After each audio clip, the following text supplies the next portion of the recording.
لیکن اس دن میں نے کچھ 3 چیزیں بیان کی تھیں شیطان جس گروہ سے بھاگتا ہے، یعنی 5 گروہ ہیں کہ جس سے شیطان دور ہو جاتا ہے، 2 باقی رہ گئی تھیں۔ تو مجھے میسج بھی آنا شروع ہو گئے، مولانا صاحب آج ان 2 کا ذکر کر دیجیے گا، شاید ان میں سے کوئی ایک آدھ ہم کر لیں، شیطان ہم سے بھاگ جائے۔ تو بہرحال بعض اوقات تو شیطان خود ہمارے انسانوں کے دائرے میں ایسا ہوتا ہے کہ انسان شیطان سے نہیں بھاگ رہا ہوتا، شیطان ان سے بھاگ رہا ہوتا ہے۔ تو اللہ تعالیٰ بہرحال ہمیں دور رکھے ان خصلتوں سے کہ شیطان جو ہے وہ ہمارے قریب آئے، ایسی چیزیں نہ ہوں ہمارے اندر کہ ہمیں شیطان بولے کہ یہ تو میرا ہی پارٹی کا آدمی ہے، اس کے لیے تو مجھے کوئی مسئلہ نہیں ہے۔ 5 میں نے آپ کی خدمت میں گروہ روایات کی روشنی میں بیان کیے تھے۔ وہ پہلا وہ کہ جو صدق نیت اس کی صاف ہو اور خدا پر توکل کرتا ہو، شیطان اس سے دور ہو جاتا ہے۔ دوسرا میں نے آپ کی خدمت میں بیان کیا تھا کہ جو ذکر صبح اور شام کرتا ہے، ذکر کثرت سے کرتا ہے، شیطان اس سے دور رہتا ہے۔ تیسری چیز جو مصیبت میں جزا و فضا نہیں کرتا، مصیبت میں شکوہ اور گلہ نہیں کرتا، صبر کرتا ہے، شیطان اس سے دور رہتا ہے۔ چوتھی چیز کہ جس سے شیطان جو ہے وہ دور رہتا ہے وہ ہے کہ مومن بھائی کو اپنے راضی کرنا، اس رضا کرنے والے سے شیطان دور رہتا ہے۔ یعنی جو میں اپنے لیے پسند کروں وہ اپنے مومن بھائی کے لیے بھی پسند کروں۔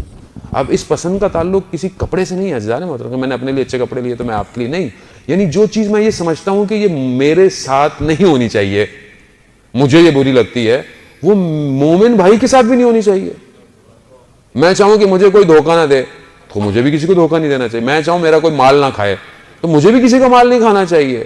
میں چاہوں کہ میری عزت ہو، میری رسپیکٹ ہو تو مجھے دوسرے کو بھی عزت اور رسپیکٹ دینی چاہیے۔ لیکن ہمارے ہاں تو بالکل الٹ ہوا ہے۔ اچھا اپنے جو ہیں وہ زیادہ زخم دینے والے ہوئے ہیں۔ اب اگلے کئی لوگ ملتے ہیں، صاحب مال کھا گئے، مال لیا پیسے نہیں دیے۔ کون تھا؟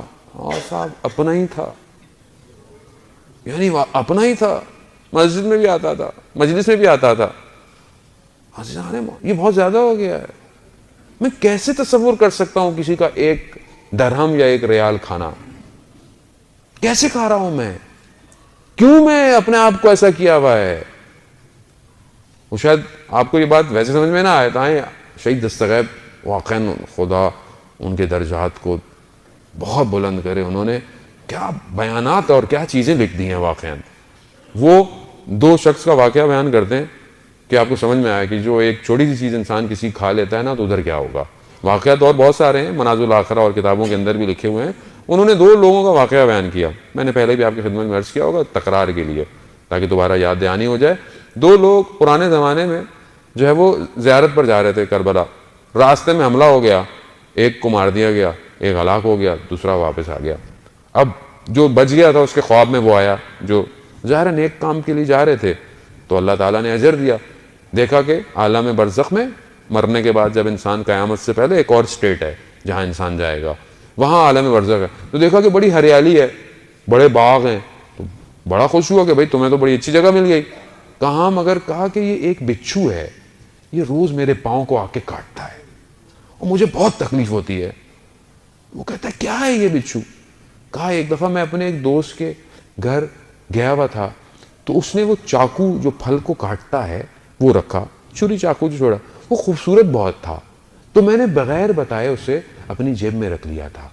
یہ وہ چاقو ہے جو بچھو کی صورت میں آ کے روز مجھے تکلیف دے رہا ہے۔ ایک چاقو کی کیا قیمت ہوگی اس زمانے میں بھی اور ابھی بھی کیا قیمت ہوگی؟ کیا کروں؟ کہا میرے گھر جاؤ، میری زوجہ کو کہو فلانی جگہ پر وہ چاقو رکھا ہوا ہے، وہ اٹھاؤ اور جا کر اس دوست کے پاس جاؤ اور اسے بولو کہ مجھے معاف کر دے، مجھے اس نے معاف نہیں کیا تو یہ بچھو مجھے قیامت تک کاٹتا رہے گا۔ عزیزان محترم، یہاں تو ذرا سی تکلیف ہوتی ہے، ڈاکٹر، پٹیاں، ایمرجنسی، درد میں آرام آ ہی جاتا ہے، ہفتہ 10 دن مہینہ۔ وہاں عزیزان محترم یہ کسی کو نصیب ہوتا ہے جو خواب میں آگے اپنی بات بتا دیتے ہیں کہ یہ کر لو، ہر کسی کو نصیب نہیں ہے۔ کون وہاں سے واپس آیا آج تک؟ یہ علماء نے اس لیے واقعات ہماری خدمت میں بیان کیے کہ ہمیں احساس ہو کہ بعض اوقات ہم 1 ریال 1 درہم کسی کا کھا لیں گے، سخت بن جائے گا ہمارے لیے قیامت میں۔ کم از کم خیال کریں، مسلمان ہو چاہے ہندو ہو چاہے کرسچن ہو، کوئی بھی ہو، حق تو حق ہے۔ کسی کا بھی حق میں کھا رہا ہوں دنیا میں، مجھے دنیا قبر میں اور آخرت میں جواب دینا ہے. تو یہ وہ چیز ہے کہ اگر میں اپنے مومن بھائی کو راضی کروں تو شیطان مجھ سے کیا ہے، دور چلا جائے گا. عزیزان محترم، پانچویں اور آخری چیز کہ شیطان جس سے دور ہوتا ہے، اس شخص سے دور ہوتا ہے، اس گروہ سے دور ہوتا ہے جو اللہ کے دیے ہوئے تقسیم پر راضی رہے. کہ اللہ نے جو تمہارے لیے تقسیم کر دے اس پہ راضی رہو. اللہ نے اب اس کا مطلب یہ نہیں کہ میں محنت نہ کروں، میں محنت کروں، میں سٹرگل کروں، میں جو کر سکتا ہوں مجھے کرنا چاہیے، لیکن اس کے بعد جو مجھے عطا ہو رہا ہے مجھے اس پہ راضی رہنا چاہیے. اب میں اس پہ راضی نہ رہوں، یہ کم ہے، یہ یوں ہے، یہ یوں. عزیزان محترم، ہر کسی کا ایک نظام ہے. اللہ نے سب کو ایک نظام دیا ہوا ہے اور ایک رزق ہے، لکھا ہوا ہے اللہ نے سب کا. اور روایات اور حدیث اور قرآن یہی کہتا ہے کہ ہم نے تمہارے لیے ہم نے رزق تمہیں عطا کیا ہے، وعدہ کیا ہے خدا نے روزی کا انسان کی. اور یہاں میں ایک اور بات کہتے چلوں گی، بہت سے لوگ والدین اپنے بچوں کی شادیاں نہیں کرتے کہ ابھی تو یہ کر رہا ہے، ابھی تو ہے نہیں، کچھ نہیں ہے. خدا جب قرآن میں کہہ رہا ہے کہ تم نکاح کرو، ہم فضل و کرم کرنے والے ہیں، تو میں خدا کی بات پہ کیوں نہیں یقین کرتا؟ کیوں نہیں کرتا؟ کیونکہ اصل مجھے خدا پہ یقین ہی نہیں ہے. باتوں میں ہے، زندگی میں نہیں ہے. اور قرآن تو ویسے بھی ریک میں رکھی ہوئی بک ہے ایک، بس وہ تو جب بیٹی گھر سے رخصت ہوگی تو سر کے اوپر رکھ دیں گے، ورنہ تو غلاف میں لپیٹ کے رکھنا ہے، اس کو کھولنا تو ہے نہیں.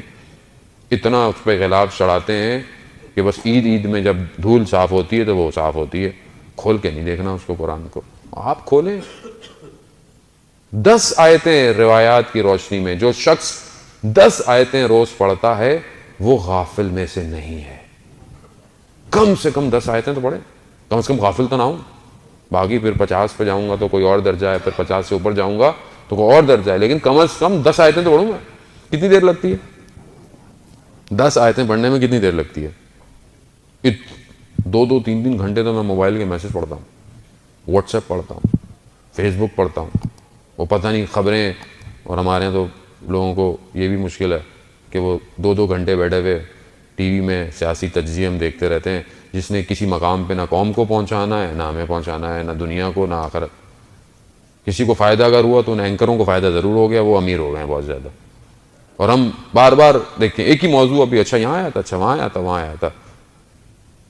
یہیں سے تو انسان قوم کا شعور پتہ چلتا ہے کہ وہ کہاں جا رہی ہے. تو میں عزیزان محترم، میں اپنے آپ کو اپلفٹ کر سکتا ہوں، لیکن میں اور بھی بہت ساری چیزیں لایا تھا کہ آپ کی خدمت پیش کروں گا، لیکن بہرحال وقت جو ہے وہ گزر گیا.